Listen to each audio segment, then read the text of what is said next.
Hi hello ഇന്ന് എനിക്ക് സ്പെഷ്യലായിട്ടുള്ള ഒരാൾക്ക് ബർത്ത്ഡേ ഗിഫ്റ്റ് വാങ്ങിക്കാൻ പോകും. അതുകൊണ്ട് തന്നെ ഞാൻ ഉച്ചയ്ക്ക് നേരത്തെ എഴുന്നേറ്റ് റെഡി ആയിട്ട് വള്ളത്തോൾ ജംഗ്ഷനിലേക്ക് പോയി. അവിടെയാണെങ്കിൽ സ്റ്റുഡിയോ മാക്സ്, സ്റ്റൈൽ യൂണിയൻ, പിന്നെ കുറച്ച് അങ്ങോട്ട് പോയാൽ ട്രെൻഡ്സ്, വെസ്റ്റ് സൈഡ് എല്ലാം ഉണ്ട്.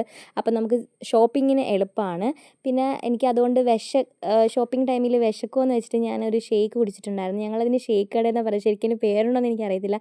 അവിടുത്തെ മുന്തിരിപ്പാൽ സൂപ്പറാണ്, അങ്ങനെ അത് കുടിച്ചിട്ടുണ്ടായിരുന്നു. ഇനി ആർക്കാണ് ഞാൻ ബർത്ത്ഡേ ഗിഫ്റ്റ് വാങ്ങിക്കാൻ പോകുന്നതെന്ന് അറിയണ്ടേ? ശരിക്കും എല്ലാവരും ചോദിക്കുമ്പോൾ ഞാൻ അവളെ നെയ്ബറാ, പക്ഷേ എൻ്റെ നെയ്ബറിനെ പോലെ അല്ലാന്നാണ് പറയുന്നത്. അവളെനിക്ക് ഭയങ്കര ഫേവറേറ്റാണ്. ഞാൻ അവളെ ജനിച്ചപ്പം മുതൽ കാണുക. ഞാൻ ആദ്യമായിട്ടൊരു ബേബീനെ എടുക്കുന്ന അവളെയാണ്. ഞങ്ങൾ തമ്മിൽ 10 വയസ്സിന് ഡിഫറൻസ് ഉണ്ട്. പക്ഷേ എനിക്കെന്തോ എനിക്ക് അവളെ റിലേഷൻഷിപ്പ് എനിക്ക് പറയാൻ അറിയത്തില്ല. അവളെൻ്റെ ബ്ലഡല്ല, ഫ്രണ്ടല്ല, ആരുമല്ല. പക്ഷേ എനിക്ക് എല്ലാമാണ് അവൾ. അങ്ങനെ അത് ഫുള്ള് കുടിച്ചിട്ടുണ്ടായിരുന്നു. ആദ്യം ഞാൻ സ്റ്റൈൽ യൂണിയനിലാണ് കയറിയത്. അവിടെ 1, 2 എണ്ണം ഞാൻ നോക്കി വെച്ചിട്ടുണ്ടായിരുന്നു. അവൾക്ക് കംഫർട്ടബിൾ ആയിട്ടുള്ളത് മാത്രമേ അവൾ എടുത്തോളൂ. അവളൊരു വൈബുണ്ട്, അത് മാത്രമേ അവൾ ചൂസ് ചെയ്യത്തുള്ളൂ. അങ്ങനെ ഇത് ഞാൻ നോക്കിയായിരുന്നു. പിന്നെ അങ്ങനെ 1, 2, 3 എണ്ണം ഞാൻ നോക്കി വെച്ചു. എനിക്ക് പർപ്പിൾ ഒരെണ്ണം ഞാൻ കാണിക്കുന്നത് എനിക്കിഷ്ടപ്പെട്ടിട്ടുണ്ടായിരുന്നു. പക്ഷേ അവൾക്കത് ഇഷ്ടമായില്ല. ഞാൻ സർപ്രൈസായിട്ട് കൊടുക്കാനിരിക്കുമായിരുന്നു. പക്ഷേ അവൾക്ക് ഇഷ്ടപ്പെടുമോ എന്നുള്ളത് ഇതാണ് എനിക്കിഷ്ടമായത്.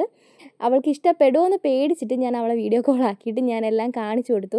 അങ്ങനെ ഇതാ ഈ ബാക്കിൽ കാണുന്ന ആ ഒരു ഓഫ് വൈറ്റ് കളറുള്ള ടീഷർട്ടാണ് എടുത്തത്. പിന്നെ ഞാൻ അത് കഴിഞ്ഞ് മിസ്റ്റർ DIYയിൽ കയറിയിട്ട് പൗച്ച്, നോട്ട് പാഡ്, പിന്നെ കുറച്ച് ക്ലിപ്പ്, അങ്ങനെ കുറച്ച് സാധനങ്ങളൊക്കെ വാങ്ങിച്ചിട്ടുണ്ടായിരുന്നു. പിന്നെ അവിടുന്ന് നേരെ ഇറങ്ങിയിട്ട് നല്ല മഴയുണ്ടായിരുന്നു. പിന്നെ ഞാൻ അവളെക്കുറിച്ച് കൂടുതൽ പറയാം. അവളുടെ പേര് ഷെഫിന എന്നാണ് കേട്ടോ. ഞങ്ങൾ പക്ഷേ ഷെഫിനാട്ടി എന്നാണ് വിളിക്കുന്നത്. അവളെ ചേട്ടൻ ഷെഫിന്. ഇവർ രണ്ടുപേരും ഞങ്ങൾക്ക് ഫേവറേറ്റ്സ് ആണ്. കുഞ്ഞിലേ മുതലേ കാണുന്നതുകൊണ്ടായിരിക്കാം ഭയങ്കര ഫേവറേറ്റാണ്. അപ്പോൾ ഇത്രയേ ഉള്ളൂ. ബൈ.